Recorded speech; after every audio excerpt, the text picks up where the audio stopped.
Shurtleff.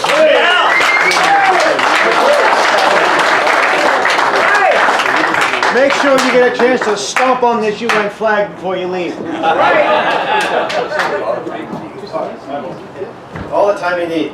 I know the Pastor Casey's still here. There's an old joke. What does it mean when a Baptist minister takes his watch off and puts it on the podium?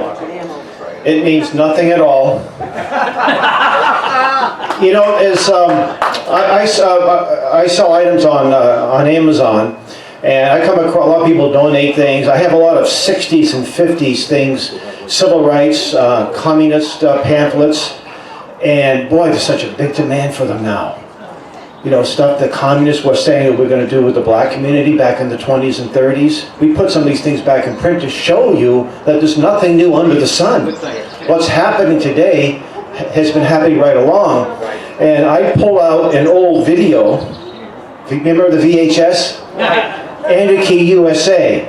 This was actually a film from the 60s.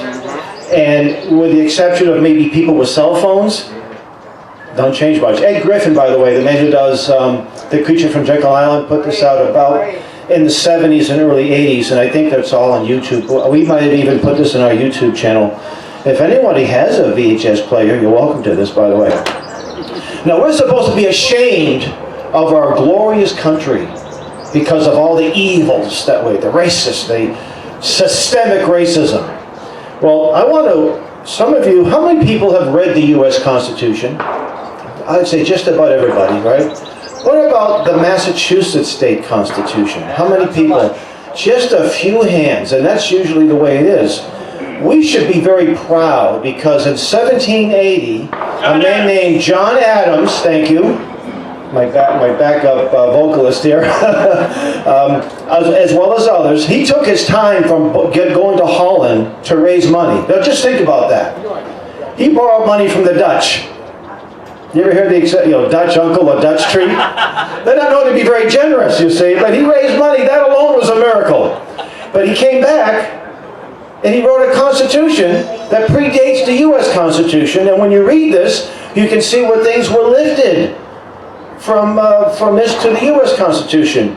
And you know, we were the first state to end slavery. Not in 1865, but in 1780. So we have much to be proud of. And if you go to Lexington, and by the way, I want you, Reverend Kraft, I want you to give a little shout out there. Just stand up and say hello. This is my brother from another mother, our camp chaplain. He's going to close in prayer. He and his wife are now living in Lexington at the Lane Learning Center, which we are operating. July 4th, we're going to have a barbecue. Rich will be there after he does his event at the old State House. So please come by. We're going to have a couple of cannons. We're not going to be able to shoot them, unfortunately, but colonial era cannons. And Rich will speak, and Rev is going to be giving us a talk on the spiritual battle that we're in. And we want you to be familiar with this wonderful resource called the Lane Learning Center. They're just a few blocks from the Lexington Battle Green. And did you know that one of the men that was injured at Lexington was a man named Prince Esterbrook, who happened to be a slave. His blood was shed. And so when these people are saying systemic racism, they're saying that the blood that he shed was in vain.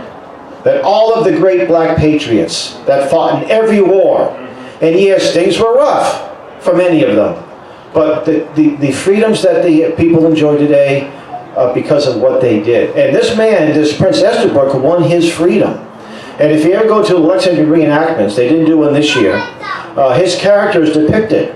And the man who's been doing it, he's in his 80s now. So we had to bring up this young fellow here, Reverend Kraft. Maybe he could replace him at some point.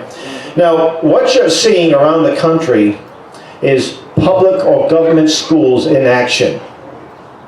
You see the rioting. You didn't see any homeschoolers rioting, destroying property, beating people up.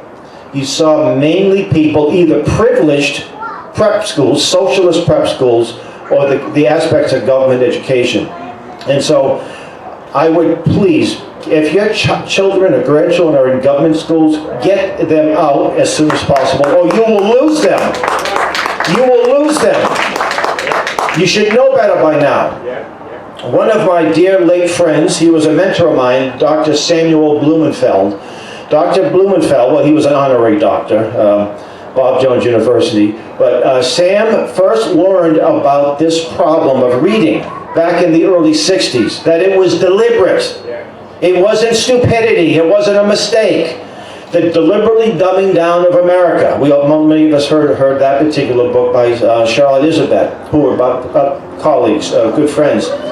Well, Sam passed away in 2015, and I inherited most of his library and papers. And thanks to a couple of very talented people involved in Camp Constitution, Mark Affleck in Pennsylvania, and our webmaster, Eric, I got a mental block. Eric Conoyer. Thank you. Eric Conover. They created the Blumenfeld Archive, where you can actually teach not just your children, but you can teach adults who are functionally literate how to read. We have this alphaphonics. Last year we got 2 million views on this, including a teacher in Johannesburg, South Africa, who told us, wonderful testimony. She said that she took over this class for 2 years, no progress with her 18 or 17 students. After 2 weeks of using our online, she said most of them, I think 16 of them, became good readers. And she asked permission if she could set up learning alphaphonic centers in South Africa. And of course we said absolutely. And we even took her to a conference in Cape Town where Reverend Kraft was with his wife. We got a chance to meet. So we are not just having a national impact, we're having an international positive impact. So we're very pleased. So please visit our table and take advantage of our, we want to give us your name. My son is manning it with a few other people. I also want to mention that we have an incredible summer camp, or I should say family camp program coming up, and it's not been canceled. It's interesting, it's so many groups canceled. Oh my goodness, the virus. And by the way, let's not call it the coronavirus. Let's call it what the Epoch Times people call it, the Communist Chinese Party virus. Yeah. That's what we should be calling it, because that's what it is. So this year's camp will be held at the Singing Hills Christian Camp and Conference Center in Plainfield, New Hampshire, just south of Lebanon, West Lebanon, New Hampshire. So it's a little bit of a ride, but that's the saying is the church alive is worth the drive, and so isn't the camp. We have a great lineup of instructors, including a British Lord. Some of you may have heard of Dr. Christopher Lord Monckton. This will be his 3rd year. He asked to come back, and he doesn't charge us anything. He just loves, that's right, the regulars are coming out, right? And we also have one of the world's top atmospheric scientists, Professor Willie Soon, who, by the way, named his 2 boys Benjamin and Franklin. Tell you where he's coming from. He brings his whole family to camp. The first year he came, we were going to offer him an honorarium. He says, no, I'm having too much fun. So he said, we don't want your money. We're happy to come. We also have Alex Newman, who is one of the top experts on education. He's authored a few books, and he's been here before. He's going to be with his whole family. And Catherine White, one of our constitutional scholars. And of course, Reverend Kraft. It wouldn't be a camp without Reverend Kraft. So the camp runs from July 19th to the 24th. It is a family camp, so whole families, unaccompanied minors, and even older adults. And we have a great program for the little ones. In fact, we should probably bring this program here next year. It's called Patriot Camp, where 5 to 11-year-olds learn to appreciate our wonderful history. And Reverend Kraft's wife does that. So we do encourage you to participate or sponsor. If you can't make it, help us. Help sponsor a camper that should be there. I would say that if we had more camp constitutions, there'd be fewer riots. I can guarantee you that. And so we had an interesting experience. I was born and raised and still live in the city of Boston. People I know say, what are you doing there, Hal? Why don't you leave? Well, we'll leave when God calls us out. That's when we're going to leave. Not when the communists tell us to leave, not when Marty Walsh. But we live in one of the better neighborhoods of Boston called West Roxbury. I'm from the Hyde Park, which is not considered one of the better neighborhoods. But the house we live in, we couldn't afford if we had to pay rent or a mortgage. But it was my mother-in-law, she passed away. We're about maybe 1/4 of a mile from a police station. I think it's called Area E. And two Mondays ago, there was a rally scheduled, a Black Lives Matter rally by the police station. Now, there's not one Boston policeman that had anything to do with what happened in Minneapolis. Not one. But if you listen to Marty Walsh's press conference, you would think, my goodness, the Boston police must have been right there, right by where that incident. They must have been cheering that guy on. That's what the narrative sounds like. The Boston police is one of the better ones in the country. Lowest crime rate in 20 years. Yet they're systemic racism. The police chief is black, for goodness sakes. Systemic racism. So yesterday, Marty Walsh, oh, he didn't come up with this, by the way. He's not smart enough to come up with this. He declared racism is a public health threat. And he says the coronavirus, I didn't realize that, well, the Wuhan virus, or the Chinese Communist Party virus, is racist. It goes after black people more than anybody else. Well, I'm sorry, I have no control over that. But that's how insane things are. They riot. Oh, so anyway, getting back to Boston. So we got wind that there'd be some serious trouble, that they'd be rioting. That Antifa actually called the local police station and said, we're going to burn you down.